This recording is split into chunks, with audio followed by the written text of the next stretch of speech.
Welcome to Politics Done Right. I am your host, Egberto Willies. This is a progressive program that will take the mystery out of politics. This is the program that will encourage you to make sure government becomes we the people. Whether you are liberal, progressive, conservative, or otherwise, you get to air your point of view. We are an independent media outlet that, unlike mainstream media beholden to corporations, we only owe allegiance to you. Remember, you can also send me a tweet at EGBERTOWILLIES. That is at Egberto Willies. Let us engage. It is Politics Done Right.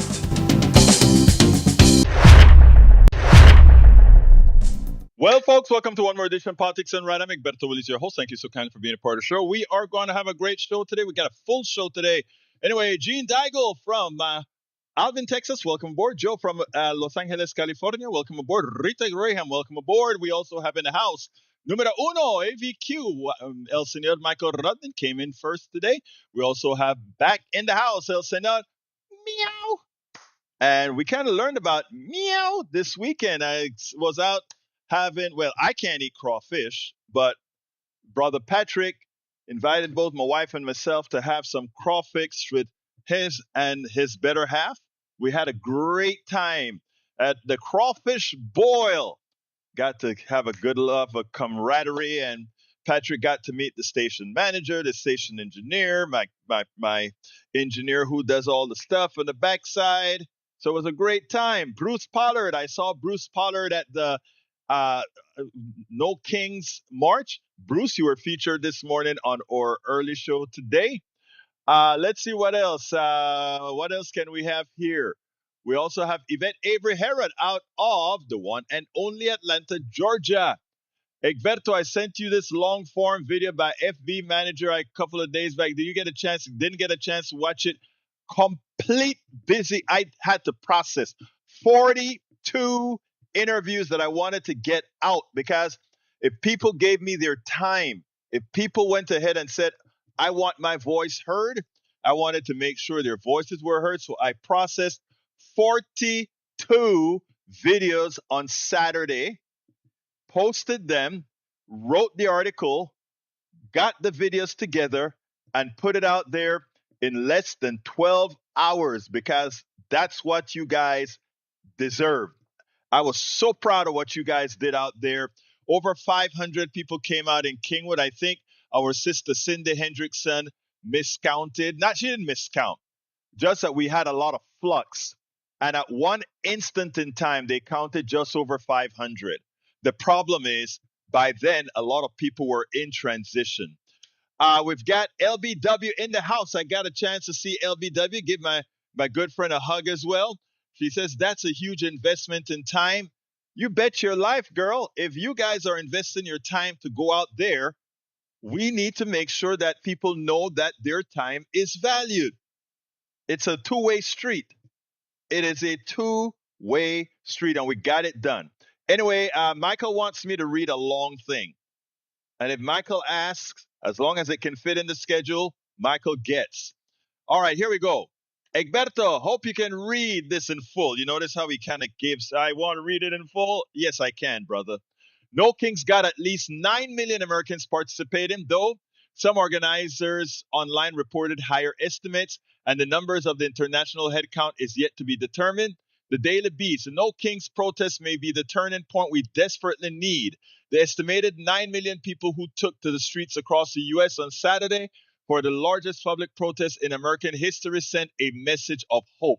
Beyond their chants, banners, placards, and speeches calling for no kings and the end to the abuse of ICE and a halt to the illegal war in Iran, the demonstrators conveyed a deeper message. We are increasingly coming to understand the meaning of historian Timothy Snyder's observation that democracy is not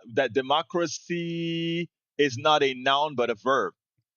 It wasn't just the malevolence and naked hunger of unchecked power of Donald Trump, his billionaire sponsors, or his acolytes that sent this country spiraling toward dictatorship to the point where we now have a corrupt, racist, misogynist, mentally defective, would-be king living in our house. Polls suggest American sentiment is saying we've had enough. Whether motivated by Trump's mismanagement or his racism, by the failure to uphold his promises to his serial violation of law and treaties, there is an ever growing sense that the U.S. voters have finally gotten the message. Perhaps they will step up to restore the shattered democracy before it's too late. I think one of the other things that must be understood, Brother Rudnin and others listening, is the dynamic of why he became president more than one time.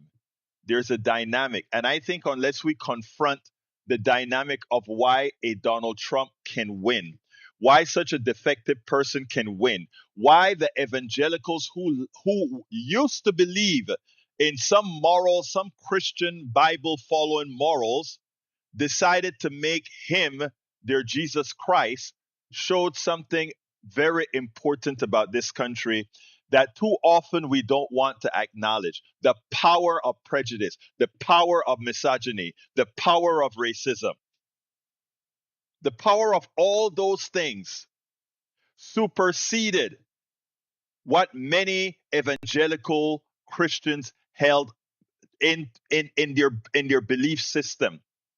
But in doing so, I tell you what, I think they have destroyed Christian evangelism, because now we understand how shallow it actually is. It shows the shallowness, and that it shows they believe nothing, but it is nothing new, right? And I'm going on my soapbox. I know I have some stuff, videos to put out, but I got to hear. I want everyone, I want everybody to introspect. I want everybody to actually look at things not through the eyes of what was told to us, what we believed in. I don't care who you are, what race you are, what gender you are, whomever you are. Look at things for what they are and not what we hope or want them to be. Because it's not like we ever as a country followed the teachings of Jesus Christ and cared about humanity. It was never the case. We have grown into goodness. And that's important for us to understand. We have grown into goodness. We have grown into democracy. We have grown into wanting these things. We had a beautiful document that had a beautiful preamble. And do remember that to make it humane, we had to add 10 amendments. I want folks to understand not what they want you to learn in school, but what the realities are. We always talk about the Bill of Rights. Understand that the Bill of Rights only came about because of the deficiency of the document without the Bill of Rights. It was a capital document before the Bill of Rights. Property, men, whom. Okay? So, people, don't think that somehow our evangelical brothers and sisters are outside the norm of who we were. And don't think that all the things that we accomplished wasn't because progressivity brought us morality, brought us humanity. We progressed into that area.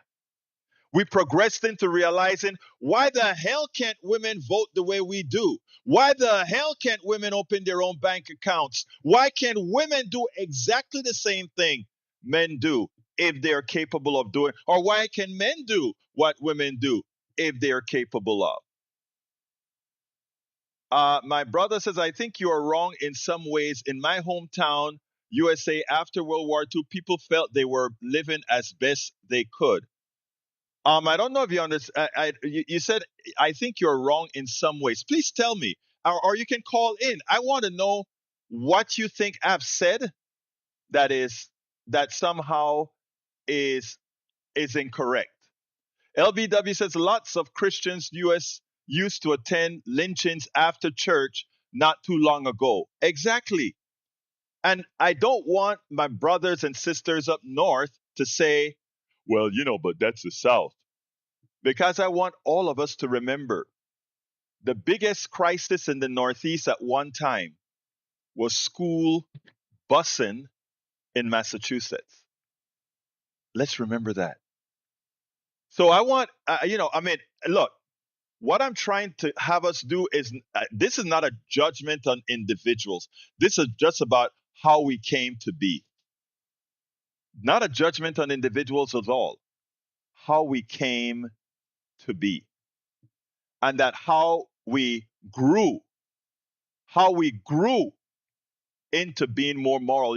I was a producer with my brother David Cobb and others of a documentary called Legalize Democracy. And what we showed is that we came from a very low point and that we ascended into betterness because of where we started. We are the people who, from our country's inception, dehumanized the indigenous, black people, and the Chinese, other human beings. So this is not an attack on individuals. This is just a reality of who we are, or who we were, and where we are reverting back to. If we were not to have no kings, if we were to have these troglodytes that run this country right now, go ahead and take us back there. But my brother, I really want to know what it is that you're disputing with regards to what I said. I think it's important because I want to make sure that I'm not saying things incorrectly. I really do. Because we have these visions a lot of times where we are unfortunately living a reality that never was. A reality that never was. You know, and again, so anybody who wants to comment on this, please feel free to do so. I mean, this is an open space where we want discussion. Let's see. Michael said, Egberto, I don't know about that. Evangelicals have always been backwards. I think it was pastors talking about abortion since 1970s. Remember, actually, the church actually supported abortions until they figured out they could make it a movement. Remember that the Baptist church actually supported abortion. Remember that. Patrick says many evangelical Christians have Zionist goals and they will compromise their values to accelerate the end times. True. And that actually is why there's an end state that somebody told me about with regards to Israel and the bomb, but I can't remember the name that it's called right now. Steigen Burger Creek says, why are we trying to save America? America is corrupt and evil and have been since the start. It was from the start, but it's where we live, and it's not about saving America, it's about making America live up to its promise. And I'm not talking about its promise of the original document. I'm talking about its promise of atonement. I'm talking about its promise of making up for what it did wrong. I'm talking about all these promises that, we claim. Because, I mean, the rest of the world, when they look and they say, oh, actually, you know what I want to play? I want to play Marco Rubio because I want to show you there's a lot of cognitive dissonances that I want to play today. There are a lot of cognitive dissonances that occur. Today I'm listening to Al Jazeera. And in listening to Al Jazeera, I am listening to Marco Rubio. And I want you to hear what Marco Rubio has to say about Iran and what Iran needs to do. I want you to check this out, and then we'll take it on the other side. But it's important that we see it for what it is. Check this out. Imagine an Iranian regime who, instead of spending billions of dollars supporting terrorist groups and building up all these weapons, had invested that money into Iran for the people of Iran, so they wouldn't have water shortages, so their economies would provide opportunities for an incredible people. The people of Iran are incredible people, very resourceful, very entrepreneurial, but it's their regime that's been a problem. And instead, they've chosen to spend the wealth of their country to support Hezbollah and Hamas Shia militias inside of Iraq, and to try to destabilize Syria when Assad was there, and all over the world to sponsor terrorist plots and build these drones and build these weapons to threaten their neighbors unnecessarily. So we would always welcome a scenario in which Iran was led by people that had a different view of the future and had a different view. And if that opportunity presents itself, we're going to take it. What are your main demands for Iran at this particular stage of the war? Iran can never, the Iranian regime can never have nuclear weapons, and they need to stop sponsoring terrorism, and they need to stop building weapons that can threaten their neighbors. These short-range missiles that they're launching, they only have one purpose, and that is to attack Saudi Arabia and the UAE and Qatar and Kuwait and Bahrain. That is the range of these weapons. And they have thousands of them. They've built extraordinary numbers of them, and not to mention, their desire to have this nuclear weapon to threaten and blackmail the world with. That will never be allowed to happen. It's too great a risk. Now, I want to ask you this because this is important for all of us. Again, remember what I told you about cognitive dissonance and fooling ourselves, living through the eyes of what have been told to us. Number one, let's talk about. Wait a minute. Did he just say Iran, instead of building all those bombs and missiles and everything else, should really invest that money in its people?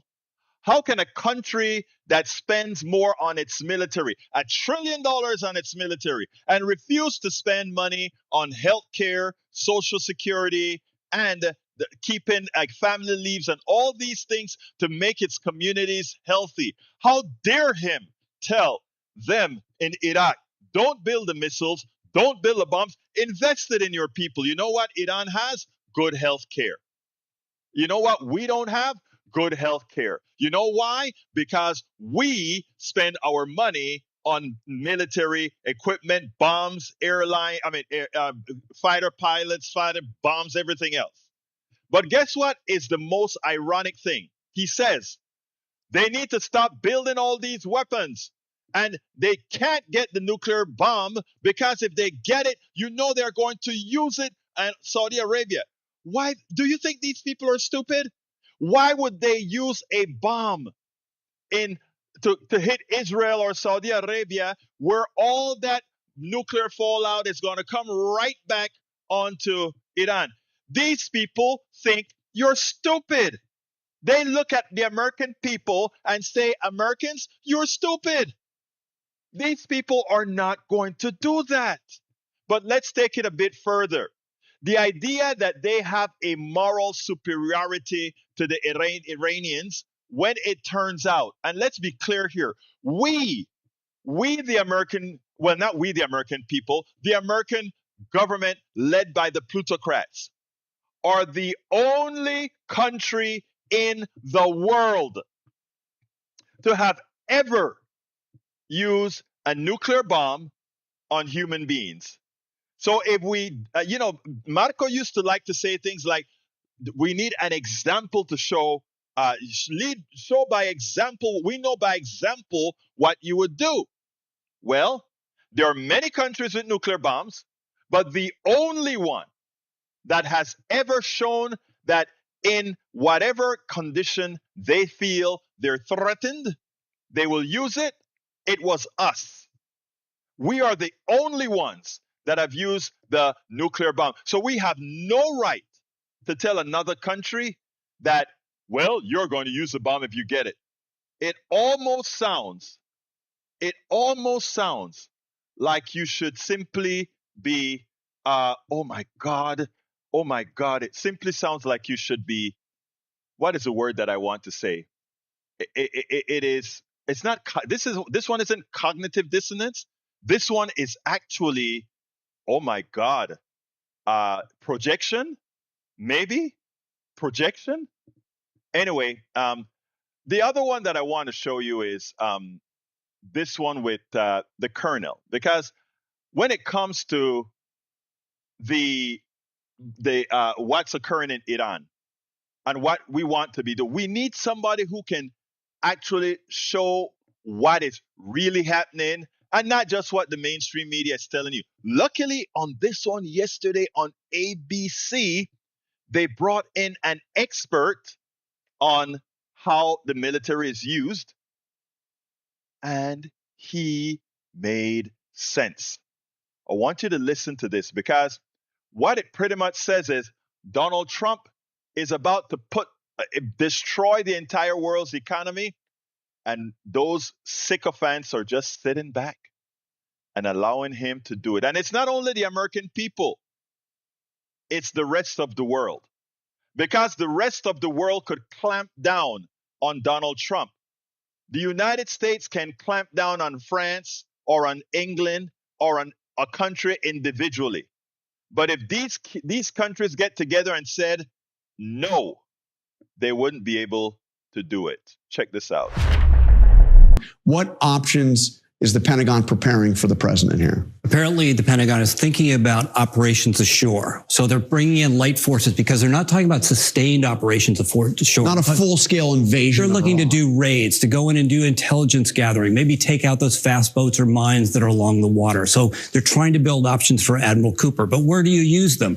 Do they go up to Karg Island, which they could take? That's the major transshipment point for all of the Iranian oil that goes to the rest of the world. It's about a third of the size of Manhattan. That's possible. Do you go after the highly enriched uranium that theoretically could build 10 nuclear weapons?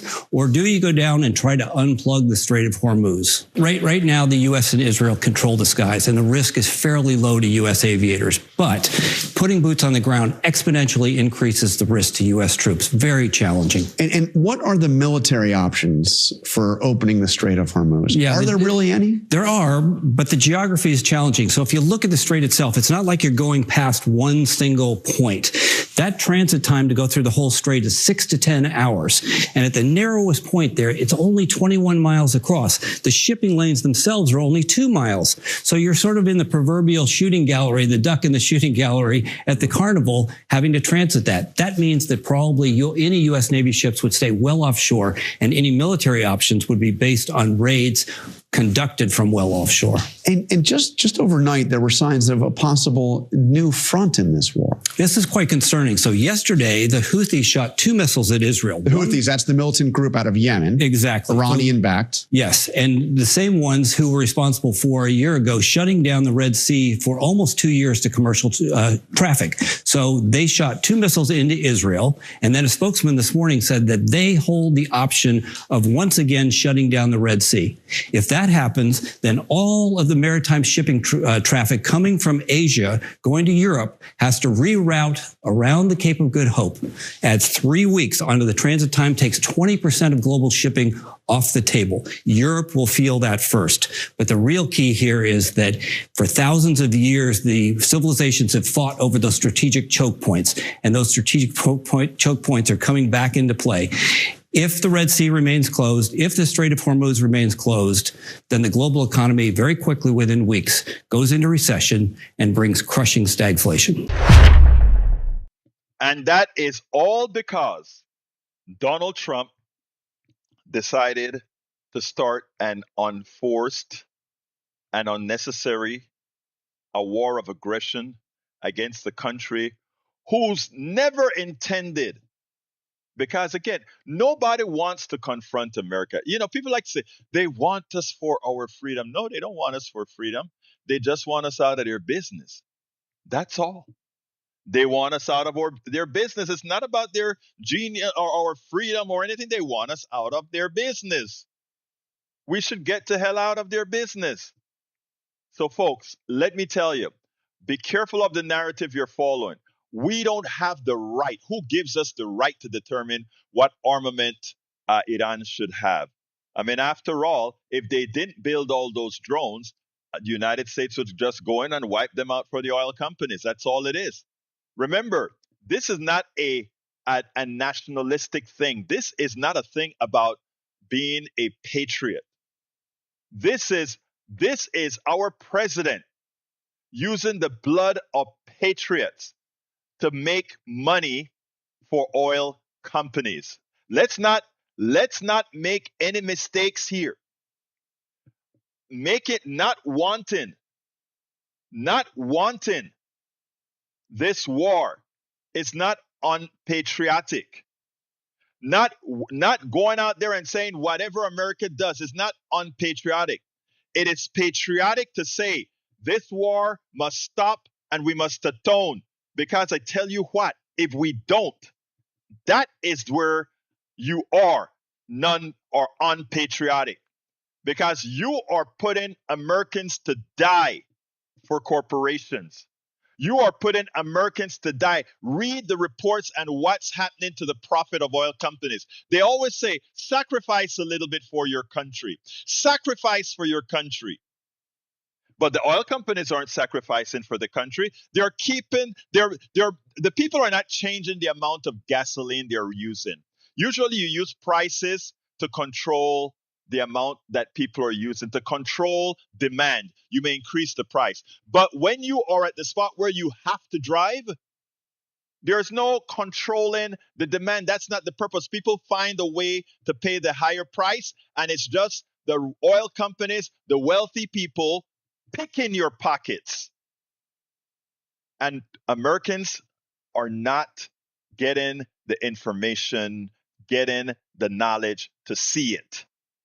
This is just another gift back. The oil companies have made the billion-dollar investment in Trump for his reelection over and again.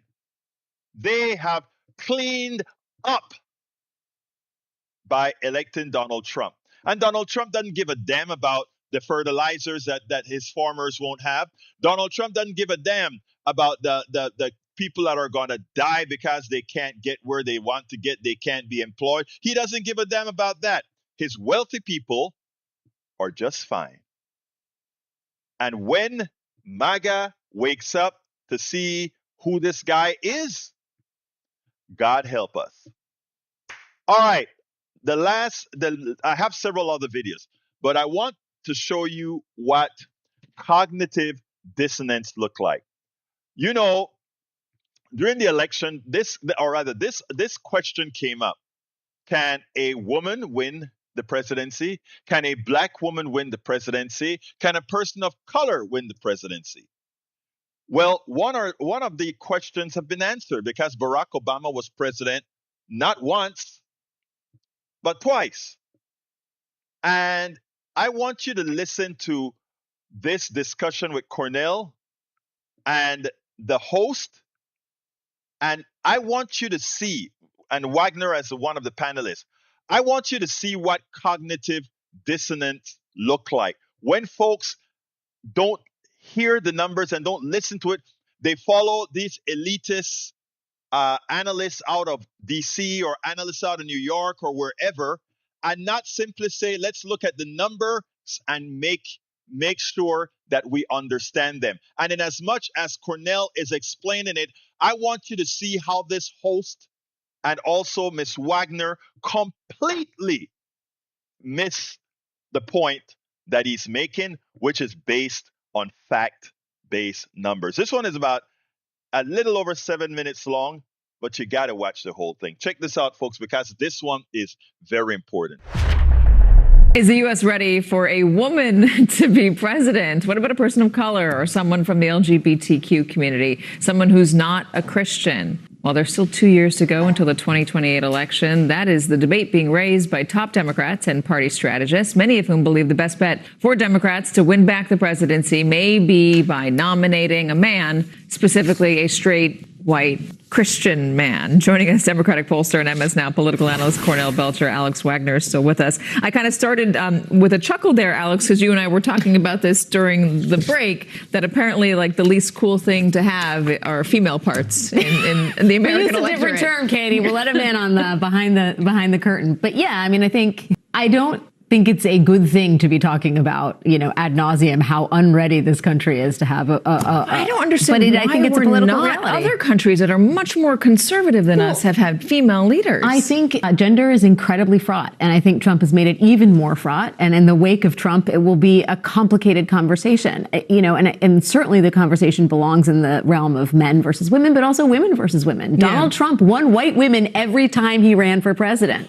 and he won by a larger margin in 24 than he did in 2020 in terms of the white female vote. So do all us women need to go to therapy to talk about why we don't trust other women? Listen, I think that there's some and I don't know if blame is the word, but society puts certain pressures on women. And I think we don't talk enough about that intra-female dynamic and how that affects our choices, both, in everyday lives and at the ballot box, right? But all of that conspires to make it, I think, a real challenge for a woman to hold the highest office in the land. So, Cornell, give us the numbers. You deal in numbers. We're dealing in perception. You deal in actual what people are telling pollsters in the Democratic Party. Does it have to be a straight, white, Christian man? I know where to start with this conversation. By the way, who the heck are these top Democrats who are having this conversation? Because I'm not talking to them. I wish I would talk to them. I would love to talk to these top Democrats who are saying we need a white, straight Christian male. So let's just look at the numbers, right? It's an interesting point that Alex brings up. Look, a Democrat hasn't won a majority of white voters since LBJ signed the civil rights legislation and changed the dynamics of race in this country as it relates to the Democratic Party. LBJ signed the civil rights legislation. He said, "There goes the South for a generation." What he really could have said was prophetic. What he really could have said was, "There goes the white vote for the next several decades." And so, what I would say to you is when was the last time Democrats won a majority? Let me check. It was with Barack Hussein Obama, who won a majority, and he won back-to-back majorities. And it was funny because he did that all while garnering roughly the same percentage of the white vote that Al Gore and John Kerry lost with before him. You know the difference between Barack Obama's winning a majority and John Kerry's narrowly losing by a little over 3 million? About 7 million people of color. And if you look at the data, Biden won a majority as well. Biden won a majority while winning less of the white vote than Harris did. Harris actually won a larger percentage as a percentage of the white vote than Biden did. What's the difference? The difference is about 6 million less people of color. Look, Democrats in my lifetime are not going to win a majority of the white voters. But look at where the country is moving. Look at the census. Look at the number of young people who are now non-white, and look at the growing electorate that is non-white. This idea that the Democrats need to go back and reach to a strategy that sounds like a strategy out of the 1970s as a way forward is just fundamentally. But is it about ridiculous, right? It's absolutely ridiculous, and it does not line up with any numbers. Let me ask it this way. Is it about the candidate and the actual campaign? The candidate and the messaging? Because Democrats arguably took for granted that non-white people of color, were going to vote for them because it was in their best interest, they believed. And they lost a lot of that vote, not by majorities, but they lost sections of that vote to Donald Trump in 2024. And that cost them quite a bit. The percentage of African Americans and who voted for Harris and Biden are within a couple of points of each other. So it's not a large swath. The real difference here is, and again, we're going to get into the weeds here with math. The real difference here the real difference is turnout. If you look at African American and Hispanic turnout, how white turnout has surged and how African American and Hispanic turnout has stayed fairly consistent, right? There's a 10-point gap between white turnout this past election and African American turnout, better than 14-point difference between white turnout and Hispanic turnout. If African American turnout is within 5 points of what white turnout was in 2024, Donald Trump wouldn't be president, and he can't be president. Why do you think they're trying so hard to disenfranchise people of color? If it's within 5 points, it's just the math. If black turnout and Hispanic turnout is within 5 or 6 points of white turnout, even keeping the percentages of performance where it is, Donald Trump can't be president. It is that power which is they're trying to disenfranchise right now. So again, is it about the candidate and the campaign and what who the candidate is, how well they can motivate a crowd and inspire an electorate, what they're campaigning on, where the messaging is, whether it is overly woke or, that's the argument that's out there. What is it? Is it about the person and how they read on paper, or what the person is like in their delivery and their ability to rally? I think think we would be, it is at our own peril if we draw too many conclusions from the 2024 race and map them onto future races. Yeah. Number one, we're talking about race, but gender is a huge part of what was at play both in 2016 and 2024. And Donald Trump is a very specific candidate that I think awakens a sort of deep-seated misogyny that exists in American culture. And him running against a woman is a very complicated dynamic. And I would say it cuts across racial lines. I mean, I was out there in the field talking to Hispanic men, black men, white men. There was a uniform appeal to Donald Trump and what he represented as a leader, which these voters did not find in Kamala Harris and or in Hillary Clinton, right? And so that was a very unique set of circumstances. I do not think, and we've talked about it in the first segment of this show, that Donald Trump's unique coalition of young white men getting better turnout, however Cornell wants to position it, among communities of color. I don't think that's something that J.D. Vance is going to get in 2028 or whoever is at the top of the Republican ticket, in part because Donald Trump is a particular Republican animal and also because he has forsaken those groups of people in his presidency. He has not delivered on the promises that they put him in office for. That's not a coalition that they can bet on in the next 4 years. There's a hangover from 2016 and 2020, a real fear among even top Democrats, but among just regular Democrats. You know, I had a few friends over my house this weekend, progressive Democrats, and they worry about the same thing. Can we as a country not vote for a woman? Can we as a country not vote for anybody but a straight white Christian man? I know, Cornell, I know how you feel. I will have them watch this segment. Well, I had the same conversation in 2008 about Barack Obama. And the question is, yeah, we can. I'm not giving up hope. I don't think Americans are so racist and so sexist that we can't cobble together a majority of people who don't feel that way. And you know why? Again, it's not about hope. I hate that he used the word hope. It's because while working for Obama, he did it. He did it.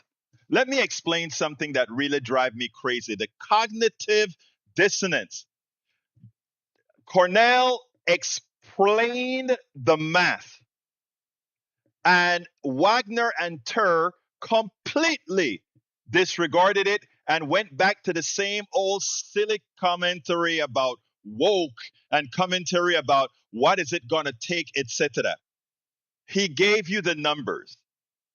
Right, the Democratic Party had lost the white vote after the civil rights movement because, yes, there is still a certain percentage of very strong racism in this country.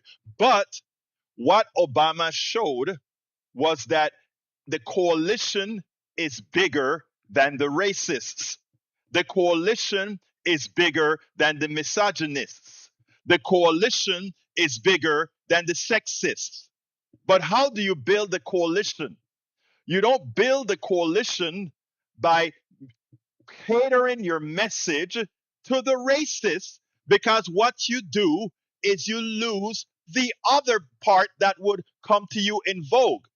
I want to put that sort of in English. When the Democratic Party follows the wrong type of ideology, when the Democratic Party follow the wrong consultants, this is what happens.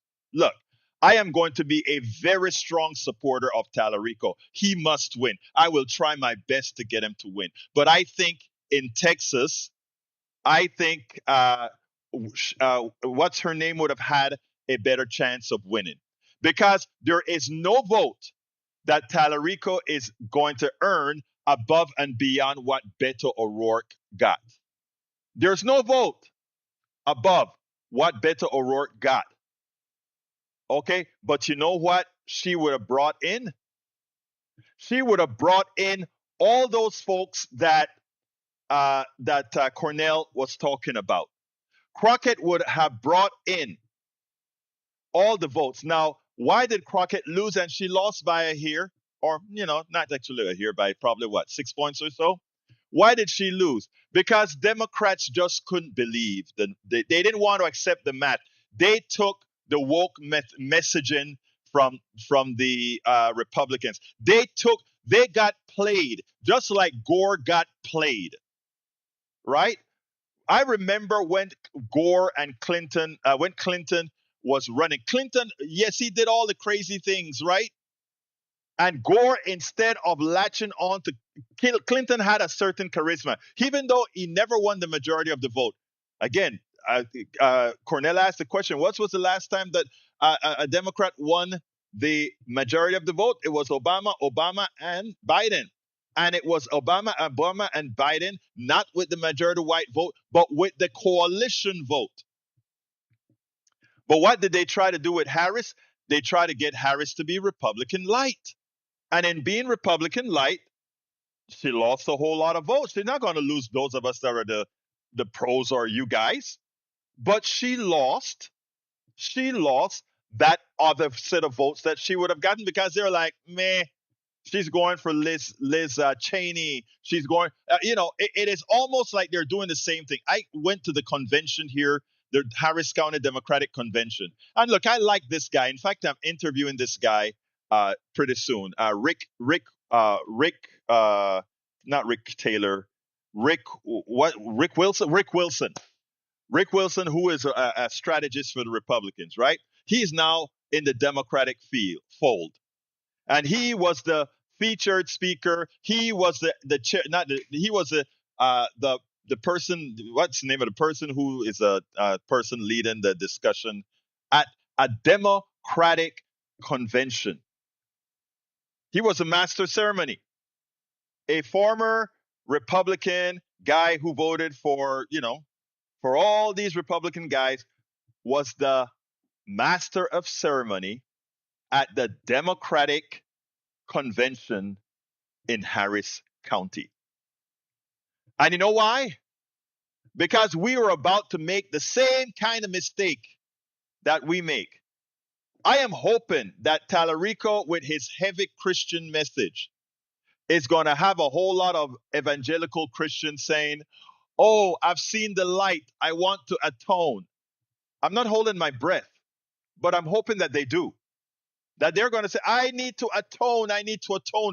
Actually, Jesus Christ would not stand for beating up and killing people on the street. Jesus Christ would not stand up for separating families. Jesus Christ would not stand up for starving families, for killing families, for denying families health care. No, Donald, Jesus Christ wouldn't do that. I see the light, Tallarico. I see the light. But, we kept slavery for several hundred years under the name of Jesus Christ. So I don't know that I hold much hope for that. The only hope I hold for Tallarico winning is for a disillusioned base to stay home. Not for them to bring more into the fold, but for a disillusioned base to stay home.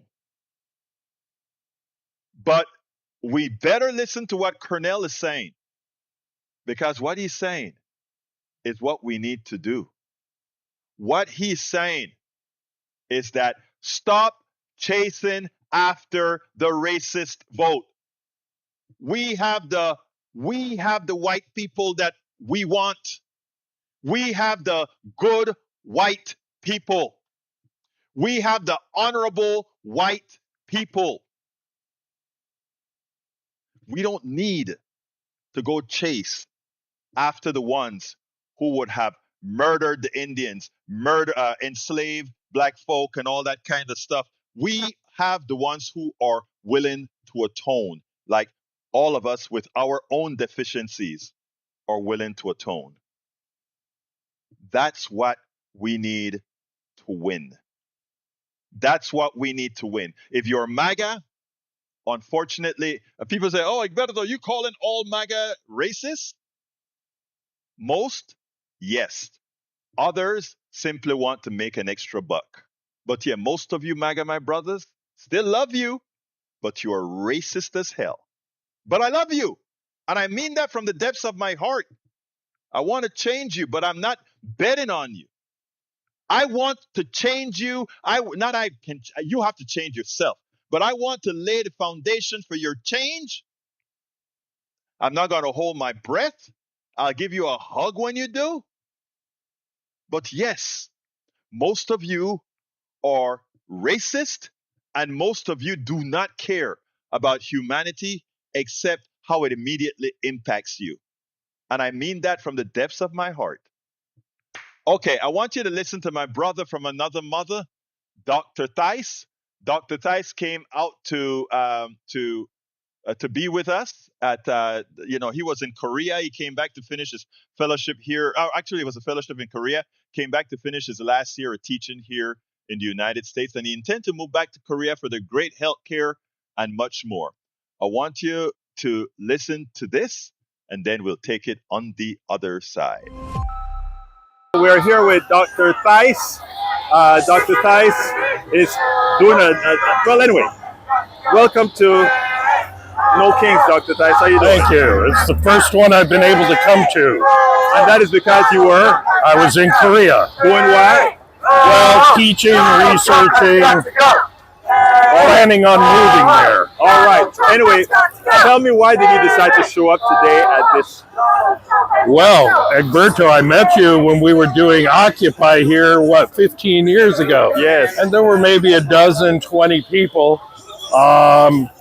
So I had to come out and see what happened to the movement. It's grown, it's gotten bigger. This is great to see. I think there's a huge problem in America. The way Trump's governing like a king without consulting Congress on virtually anything is directly against the framers' design of that office. Now, as it turns out, you actually get a chance to see two different forms of democracy. You've actually lived two forms of democracy. Tell me what you see as the difference and what you see overseas that we are missing here. Well, so I was in Korea right after the martial law declaration a year ago, and I watched the Korean people come out en masse to protest that and get it stopped. They then punished the president. He's now serving a life prison sentence for doing that. Here in America, we don't punish our elites. They can walk away with slaps on the wrist, if that. And we saw what happened with the Supreme Court decision giving presidents immunity. That is absolutely crazy. No person should have immunity from the law. Now, it's interesting because when the Korean president declared martial law, he didn't assault the Congress. He didn't assault anything. We have a president that actually assaulted the center of power in this country, and now he's president again, re-elected. What would you think about, or what would you say about what's wrong with body politic proper? Well, so in Korea, the president tried to shut down Congress. So he sent the troops to try and prevent their legislature from meeting. And those legislators climbed over fences and were able to get in to do the impeachment. In the U.S., like I said, we don't hold people accountable. Donald Trump pardoned all the January 6th people. And I remember January 6th, even my Trump supporting friends were astounded and, how would I say that? They really were, they couldn't believe that would happen in America. They've had it then. They thought yeah, right after that on January 6th. And now here we are 4 years from it, 5 years, and they're making excuses, saying it really wasn't that bad. That's the power of narrative. Let me ask you this. So you said it's a power of narrative that messes with these people's mind. Does that say that there is something mentally wrong with a large percentage of this country? I don't think there's something mentally wrong with people. I think what happens is there is a great propaganda system on the right, and people just tune into their right-wing media, and that feeds them the lines that they want. That's a good point. A good propaganda system on the right. Does that also say there's a failed informational system on the left? Oh, well, America has had a corporate media forever, and that's why it's independent journalists like you that'll bring out the truth in these things.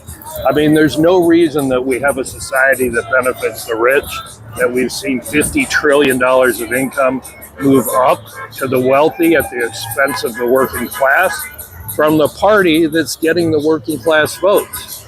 And I mean, I know you're not going to like this, but the Democrats are complicit in this. They won't raise taxes on the wealthy because depend on their campaign money from the wealthy. And therefore, until we do something about money in politics, we're not going to fix this. We need to go to a public financing system. I agree with that. And Dr. Tice, you never disappoint me, but you did this time. When you said that I would take offense to what you don't take offense at it. Said. I don't take offense Okay, to I'm the truth. glad. I never take offense to the truth. And that is actually very true. Okay. Thank you so kindly for speaking to me, No Doc. problem, Egberto, anytime. Hello, ma'am. What's your name? Hi, Joycelyn. Joycelyn, it's a beautiful day. You could be doing about anything. Tell me, why are you out here at a rally, a King's rally? I'm out here because democracy is at stake. We've got an administration that's gone rogue, it's completely out of control, and it's up to us, the people, to take control back and let them know what we will not tolerate. Now, tell me, what is it that most got you out here? What particular, I know it's about democracy, anything specific that told you, you know what, I need to come out here? Yeah. You know what? I just saw a sign that says, we hate immigrants more than pedophiles. Oh. That got to me. Just think about that for a moment. Yes. The extent of that, you know, what that really means. And that, some things you just cannot turn your back on. That's Right. one of them. I mean, I hadn't heard that one, but Yeah. that is Profound, right? that is profound. Absolutely. Now, what do you think about us yet in another war? You know what? I can't say that I'm surprised. I think more than the war, this is about Trump trying to distract from the facts, trying to keep America from uncovering the true extent of his involvement In with the Epstein files, yeah. Exactly. So people go to any extent, even take us into war to cover it up. That's Well, what this is about. Well, look, thank you for being out here, because it's very important for all of us to be here. Absolutely. My Thank pleasure. you. Thank you. Hey, Cindy is one of the organizers for Indivisible that put this No Kings together. Cindy, how are you doing? I'm doing okay.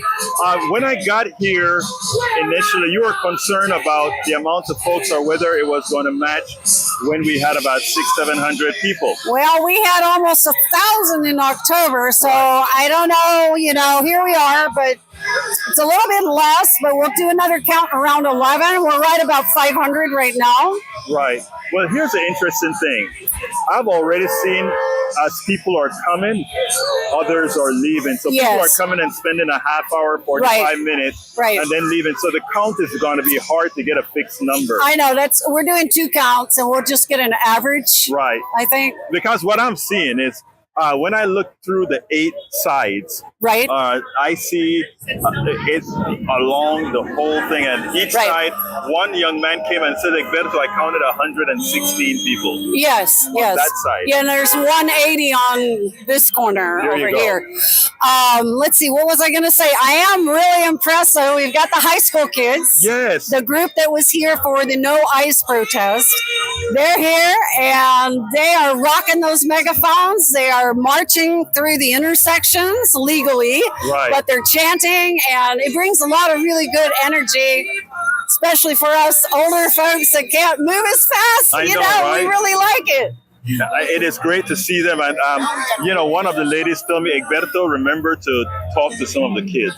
Yeah, So definitely. I need to go back and find the megaphone people. Find the megaphone people, kind of walking across. They're all in high school. Yeah, they're great. Look, Cindy, as usual, thank you. You did a great job in putting all of this together with your team. Yes, well, I'm happy to be here, and I'm glad to see all these incredible folks out here. It's hard for me to capture the number of people because we're spread down a sidewalk. Goes for length. So but it's really, really great if you're standing here because you can see them all. Yes. And it's good energy. I think my next investment is going to be in a drone.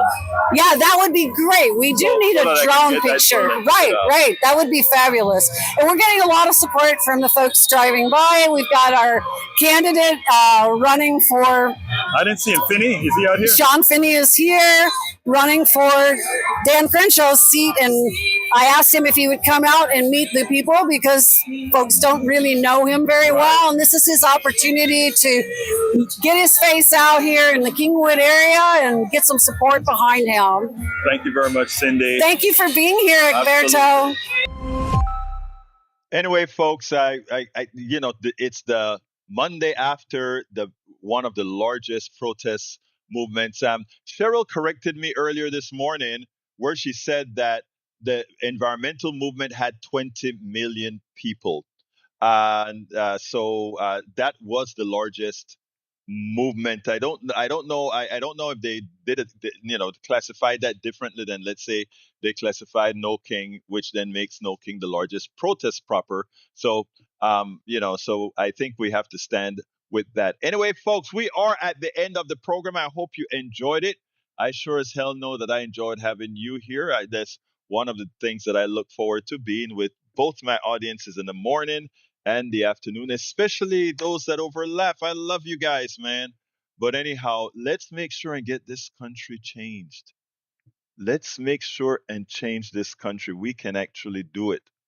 This is not about hope.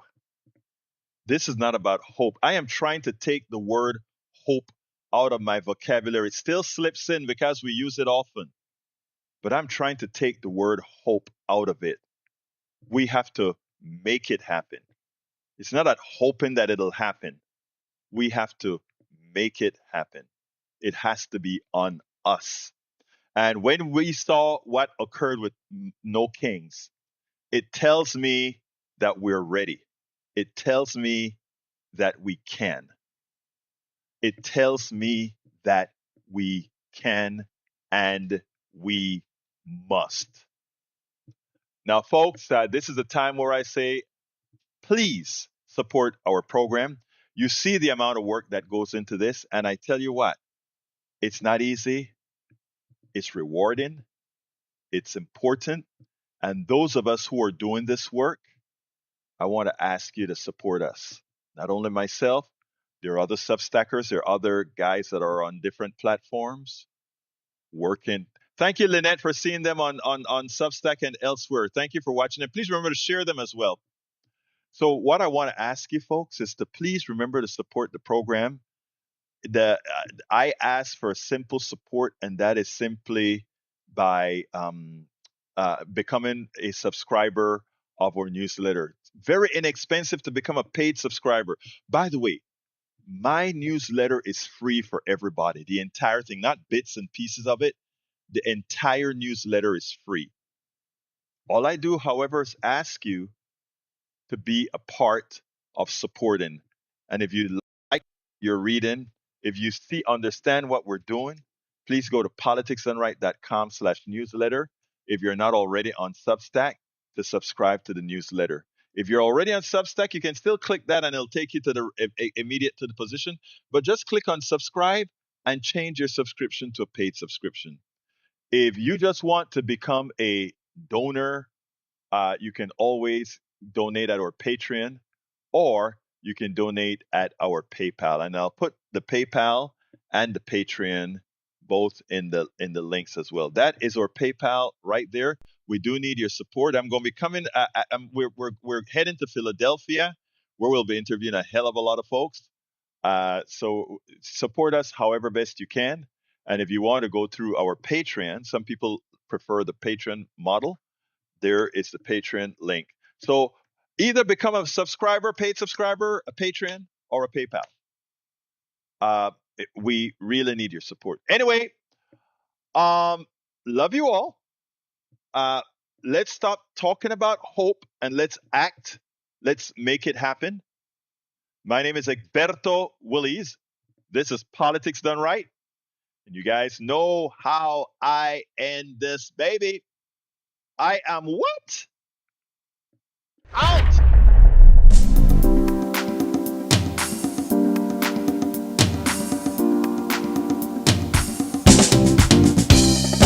Welcome to Politics Done Right. I am your host, Egberto Willies. This is a progressive program that will take the mystery out of politics. This is the program that will encourage you to make sure government becomes we the people. Whether you are liberal, progressive, conservative, or otherwise, you get to air your point of view. We are an independent media outlet that, unlike mainstream media beholden to corporations, we only owe allegiance to you. Remember, you can also send me a tweet at EG BERTOWILLIES. That is at Egberto Willies. Let us engage. It is Politics Done Right.